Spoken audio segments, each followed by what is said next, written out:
Zee 24 तास एक पाऊल पुढे। पुण्यातल्या हडपसर भागातल्या 6 वर्षांच्या चिमुरडीवरच्या बलात्काराप्रकरणी एक ब्रेकिंग न्यूज आहे। या प्रकरणी एकाला अटक करण्यात आलेली आहे। हडपसरमध्ये 12वीत शिकणाऱ्या अभिषेक शिंदेला अटक करण्यात आली। आपण अधिक माहिती घेऊयात आमचे प्रतिनिधी अरुण मेहत्रा यांच्याकडून। अरुण, 12वीत शिकणारा हा मुलगा आहे। इतक्या लहान वयातल्या मुलांमध्ये ही विकृती दिसायला लागलेली आहे। आता काय या मुलांसंदर्भातले अपडेट्स मिळतात? सुवर्ण आधीच या मुलाच्या विरोधात म्हणजे अज्ञात आरोपीच्या विरोधामध्ये तक्रार दाखल करण्यात आली होती, गुन्हा दाखल करण्यात आला होता आणि आरोपी आयडेंटिफाय झाल्यानंतर त्याला पोलिसांनी अटक केलेली आहे। अभिषेक शिंदे असं त्याचं नाव आहे। तो त्याच परिसरात राहणार आहे। 12वीत अर्थात शिकतो आणि जसं तुम्ही आता म्हटलात की 12वीत शिकणारा मुलगा मात्र विकृती आहे किंबहुना त्यांनी हा गुन्हा केल्याचं त्यांनी आता या ठिकाणी तरी प्रथमदर्शनी पुढे येत आहे। म्हणूनच त्याला आता पोलिसांनी अटक देखील केली आहे।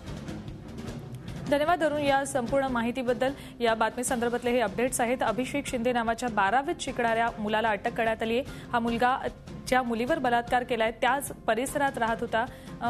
झी 24 तास एक पाऊल पुढे।